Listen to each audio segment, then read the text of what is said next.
Awesome. Hello, class. Welcome back. I think this is week 9 for us. And this week we were looking at, oh god, what were we doing? VFX, Niagara systems, and montages in Unreal, specifically for VR. So I'm back in this little test demo that I had for the AI stuff and a little bit of like level instancing. What we're going to be doing is if I hit the play button, pop my VR window, put on my headset, and find my controller. That's one. And this is 2. Oh, got too far. Gonna do something super simple, but a little fun mechanic that we can mess around with in VR. I'm gonna grab one of my guns, and for montages, what we're gonna do is that this gun is actually a skeletal mesh, so we can actually remove its. Oh, I switched hands. I know I could do that. We can remove its magazine and make the slide barrel move back and forth. So we're going to animate a little gun shooting sequence so to make like the cartridge eject when you shoot the gun, the barrel slides back, and maybe a reload thing if I feel like it. But the main thing that we'll be doing is chaining VFX into actions. So if I shoot one of these purple blocks right now, I'm going to stand back a little bit. What's going to happen if I have good enough aim is it should produce a field of butterflies if I hit one. Nice. This is happening in the montage because the way the bullet works, it's happening whenever the bullet makes contact with a purple thing, but we're spawning, a VFX as a result of the bullet being fired. And if we were doing this good, when we add in the real animation for the gun, we could also do things like add in, a shot sound for the bullet, which we'll do, and like a little muzzle fire animation. But this is just like I just happen to have a butterfly VFX that I did from a different tutorial on my system, so that's like supposed to be like a impact crater. I just didn't feel like making anything else. But actually, I kind of like this. It's a weird form of violence. But cool. I think we'll start with the gun muzzle animation because the butterfly VFX is just a tutorial that you can find on YouTube. The guy did this one like 2 years ago, so that's why I had it on my system. But I'll make a simpler VFX of like a smoke trail leaving the gun. Okay. So with that, might as well get cracking. To get started, the first thing I'm going to do is I'm going to make the animation for the gun reloads. We can turn that into a montage and add some sound effects and a VFX smoke trail to the gun when it fires. So I'm going to look for the gun. Here's the gun here. I'm going to find it. I just need its blueprint. I'm in the VR template, by the way. It's a bit modded for stuff I've done in class. But I'm going to look for the gun. I'm going to click on this, its edit. And right now we are in, oh god, I'm going to sneeze.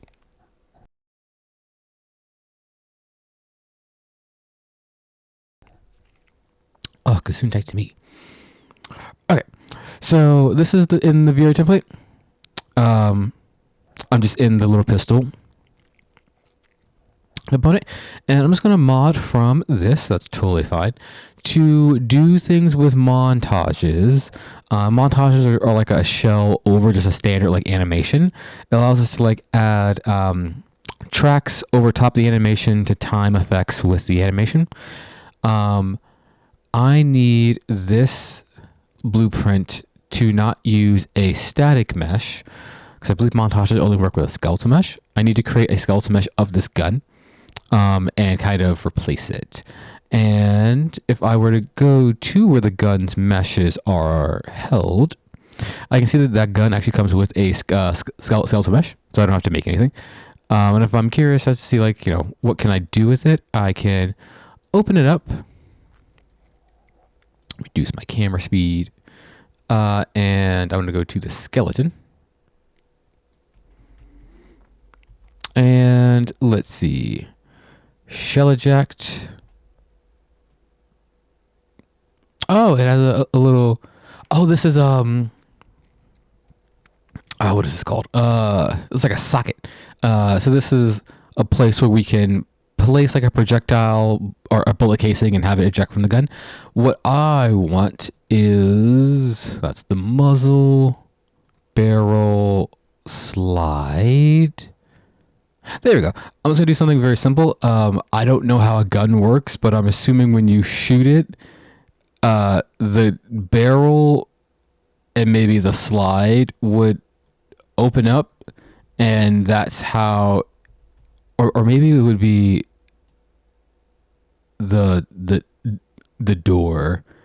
I don't know. All I know is that a bullet cartridge will eject from the gun. I'm going to pretend I know what I'm talking about, and we're just going to animate the slide moving back and forth when we shoot, as well as like the trigger, and that's going to be our animation. If that's not how an actual gun works, well, DeWalt, and maybe we'll do a reload magazine if I have time. Okay, so we can see we have things that we can mess around with in this gun, so that's cool. So I know I can already animate the gun because I can see all the different bones it has in the skeleton mesh. So to add in skeleton mesh, I will add components over here.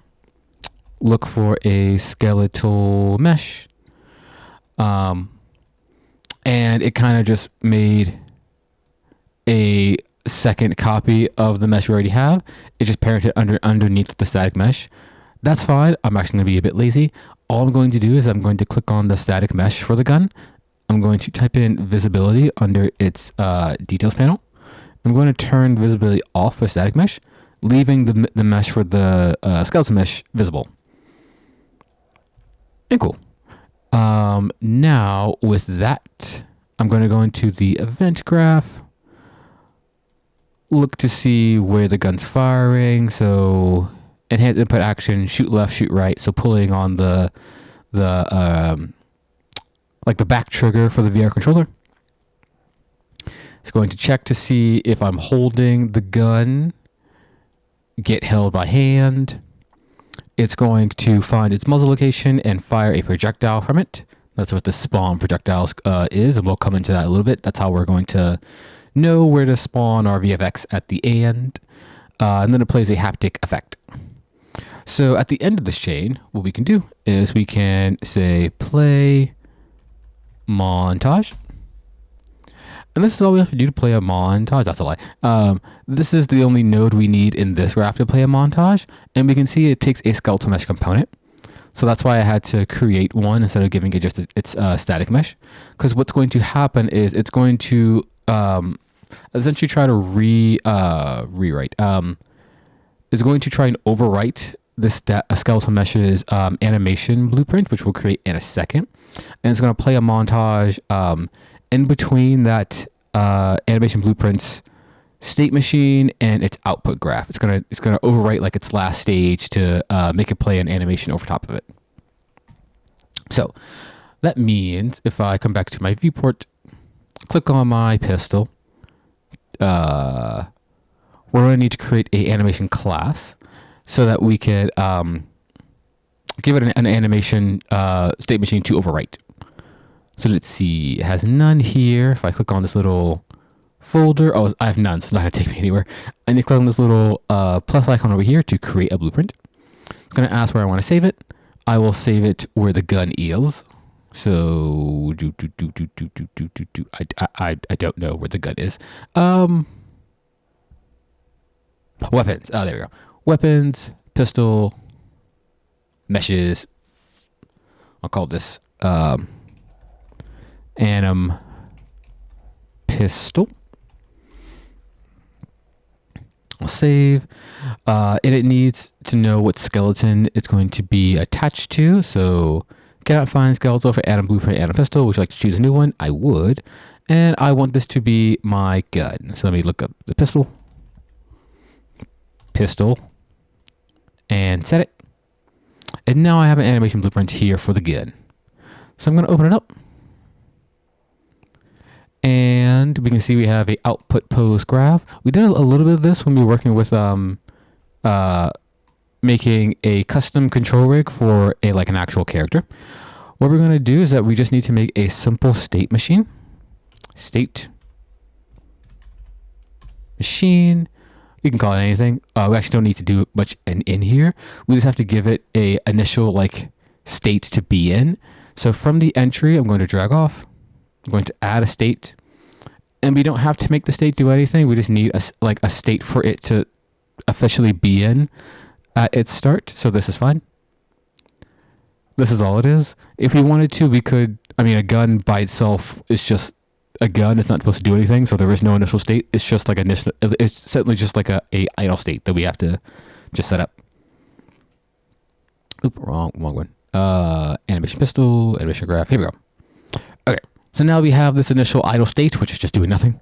I'm going to drag off of this little man and type in default slot default.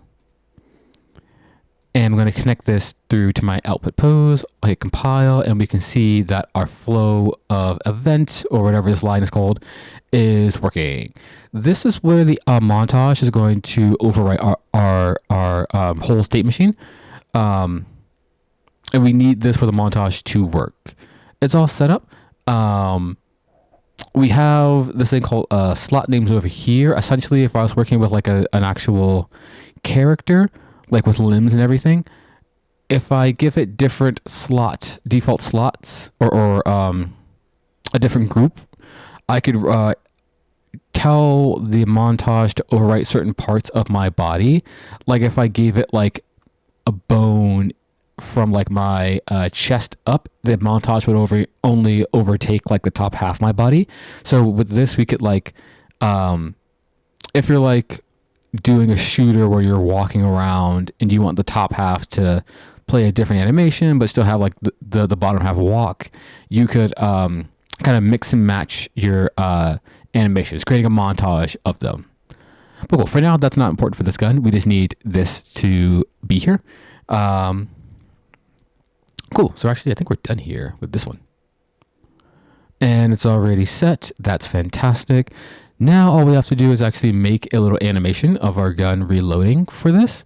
And once that's done, we'll create a montage of the animation. We'll pop it into here, and it should just play in the editor, all good and fine.